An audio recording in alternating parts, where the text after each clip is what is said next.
Alors, dans le premier volume, nous allons couvrir une période relativement importante de l'histoire, puisqu'on va partir de l'Antiquité la plus reculée des documents qu'on puisse trouver sur le sujet, jusqu'à la Deuxième Guerre mondiale, au niveau avec les sous-marins allemands. Qui a permis de développer les bâtiments de surface, tous hommes militaires. Alors l'encyclopédie, donc, toute l'évolution des formes des coques, l'évolution des systèmes de propulsion, l'évolution de l'utilisation du sous-marin, comment on va... Dans l'encyclopédie, on a les maisons sous-marines, on va parler des bathyscaphes, enfin on a un panorama vraiment général de tout ce qui va sous l'eau.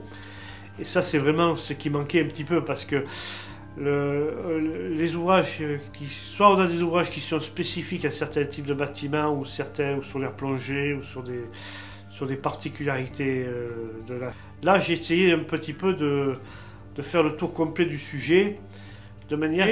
Et surtout, on a, ce que j'aime bien, c'est un peu l'aspect répertoire, parce qu'il faut savoir qu'il a fallu que je fasse beaucoup de recherches pays par pays, date par date, de manière à ce que l'on ait de se trouver un peu tous les types de bâtiments qui se sont construits. Et puis, bon, ensuite, il a fallu passer au niveau de la recherche plan, photo, tout ça, et faire une espèce d'un ensemble qui va permettre d'avoir un ouvrage qui nous apporte visuellement la totalité de la production mondiale qui s'est fait jusqu'à nos jours.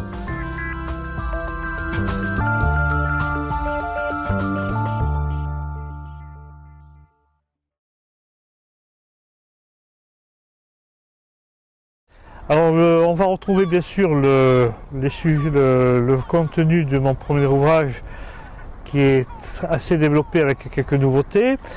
Puis nous allons arriver bien sûr à la Première Guerre mondiale, avec les sous-marins allemands, les sous-marins anglais, enfin tout ça divisé par nations, ainsi que les flottes secondaires, qui sont relativement, on verra, il y a beaucoup de bâtiments qui sont peu connus et des choses qui sortent un petit peu d'ordinaire.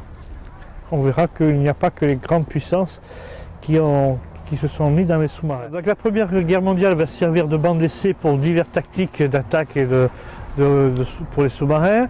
On va développer les moteurs, on va développer pas mal l'armement, les torpilles, et ce qui va permettre, entre les deux guerres, on va même développer l'idée du croiseur sous-marin, ce qui va nous emmener au deuxième conflit mondial avec des machines qui sont relativement déjà sophistiquées. Mais nous sommes toujours dans le cadre de l'idée du submersible, c'est-à-dire le sous-marin navigue principalement en surface et plonge seulement pour attaquer. Nous terminerons ce premier ouvrage, ce premier volume, par l'arrivée avec la Deuxième Guerre mondiale. Et avec le sujet que j'ai mis en premier, c'est bien sûr les sous-marins allemands, les U-Boot, puisqu'il est assez conséquent. Et il y a on verra tous les modèles divers que les Allemands ont mis en œuvre pour cette Seconde Guerre mondiale.